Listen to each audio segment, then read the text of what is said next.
এদিকে আওয়ামী লীগের রুদ্ধশ্বাস প্রস্তুতি। ইউনূসের আমলেই ফিরছেন শেখ হাসিনা, আর ফিরতে হলে ইউনূসের আমলেই ফিরতে হবে। পরবর্তী যে কোনো নির্বাচিত সরকারের চেয়ে ইউনূসের এই সরকারের সময় আন্তর্জাতিক চাপ, আইনি দর কষাকষি করা আওয়ামী লীগের জন্য অনেক বেশি কৌশলগত। তাই তো আওয়ামী লীগের হাইকমান্ডে তুঙ্গ স্পর্শী দরজাপ। তবে কি সমর্থকদের জন্য বড় কোনো খুশির সংবাদ আছে? শেখ হাসিনার ফিরে আসার বার্তা দিলেন আওয়ামী লীগের সাংগঠনিক সম্পাদক শফিউল আলম চৌধুরী নাদেল। তাহলে কবে ফিরবেন তিনি, জানাচ্ছেন সহকর্মী মোহাম্মদ সোহাগ বিশ্বাস। India is our tested friend during our liberation war. They supported us when we lost our whole family. Father, brother. এদিকে 17 বছর আগে এক মুচলেকায় দেশ ত্যাগ করা তারেক রহমান কি তবে আরেক গোপন মুচলেকা দিয়ে দেশে ফিরেছেন? চাঞ্চল্যকর তথ্য ফাঁস। লক্ষ মুসল্লিরা শান্তিপূর্ণ মিছিল নিয়ে ধানমন্ডি 32 নম্বরের দিকে এগিয়ে যায়। নেত্রী, তুমি আসবে, বাংলাদেশ হাসবে, তোমার বাড়ি ভেঙেছে যারা, একদিন তারা হবে পাগলপাড়া। এদিকে লস অ্যাঞ্জেলেসে ইউনূসের পদত্যাগ দাবিতে ফেডারেল বিল্ডিং এর সামনে বিশাল বিক্ষোভ সমাবেশ। আমি আবারও বলি যে আওয়ামী লীগের নির্বাচনে অংশগ্রহণ করতে দিতে হবে, এটা আওয়ামী লীগের অধিকার। কারণ আওয়ামী লীগ এদের স্বাধীন করেছে, আওয়ামী লীগ এদেশে অর্থনৈতিক মুক্তি এনে দিয়েছে, আওয়ামী লীগই স্বল্পোন্নত দেশ থেকে উন্নয়নশীল দেশের মর্যাদায় বাংলাদেশকে নিয়ে গেছে। ইউনূস সব ধ্বংস করেছে। এই ধ্বংসের হাত থেকে বাঁচাতে একমাত্র আওয়ামী লীগই পারবে। আওয়ামী লীগ ছাড়া আর কোনো দল পারবে না। কারণ সব তো লুটেরা আসে খেতে, এবং তাদের খাই করতে করতে আমাদের দেশটা খেয়ে ফেলছে। কাজে এদের হাত থেকে মুক্ত করতে হবে, আর এই দায় মুক্তি চলবে না। যারা অপরাধী তাদের বিচার করতে হবে। আজকে নির্বাচন দিয়েছে এবং নির্বাচন সকল দলকে অংশগ্রহণ করতে দিতে হবে। কেন আওয়ামী লীগ করতে পারবে না? আওয়ামী লীগের নামে তো সমানে মিথ্যা অপপ্রচার করেছে। মানুষ হয়তো সাময়িকভাবে বিভ্রান্ত হয়েছিল, এখন তো মানুষ বাস্তব অবস্থা বুঝতে পেরেছে। শুধু আওয়ামী লীগ ইলেকশন করলে আওয়ামী লীগ ভোটে জিতে যাবে, এই ভয়ে আওয়ামী লীগকে তারা নিষিদ্ধ করেছে, ছাত্রলীগকে নিষিদ্ধ করেছে, এবং আওয়ামী লীগ ইলেকশন করতে দেবে না।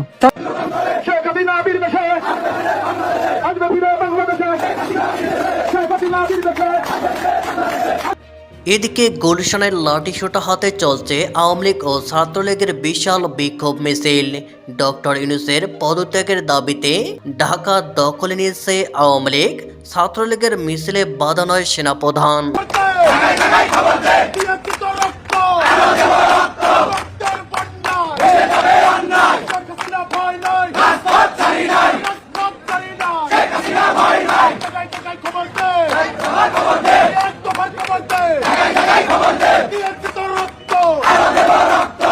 দর্শক, বাংলাদেশের রাজনীতির সমীকরণ কি তবে 12 ফেব্রুয়ারির আগে চূড়ান্ত রূপ নিতে যাচ্ছে? আওয়ামী লীগের ভেতরে বাইরে এখন একটি গুঞ্জন, শেখ হাসিনাকে ফিরতে হলে এই অন্তর্বর্তী সরকারের আমলেই ফিরতে হবে।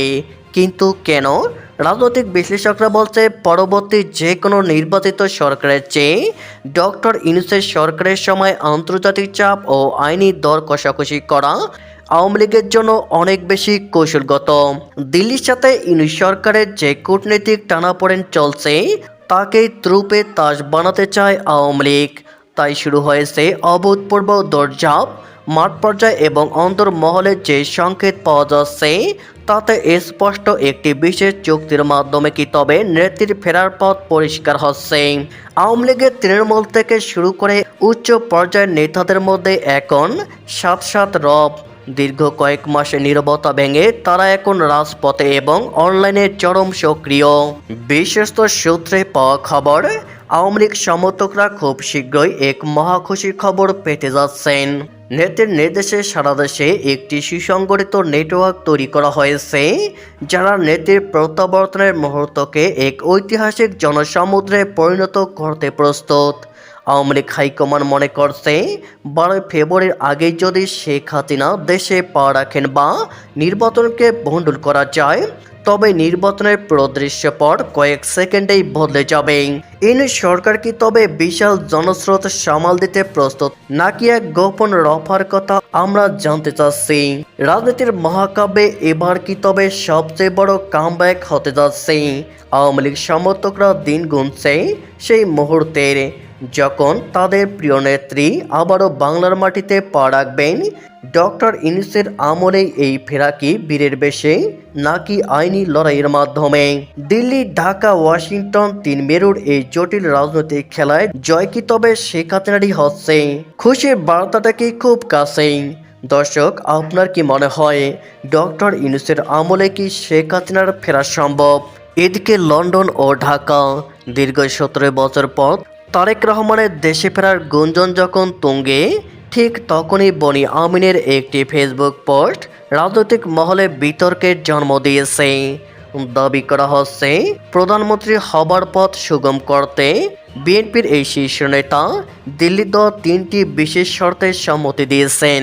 কি সেই 3টি বিতর্কিত শর্ত?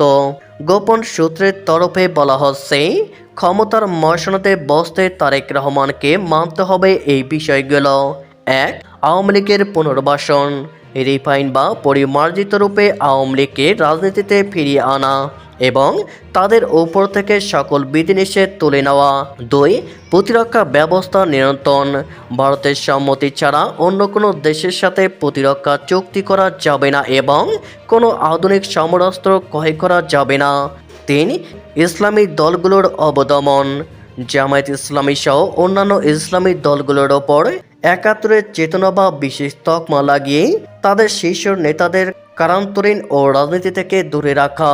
পোস্টটিতে বর্তমান অবস্থাকে পলাশি যুদ্ধের সাথে তুলনা করা হয়েছে।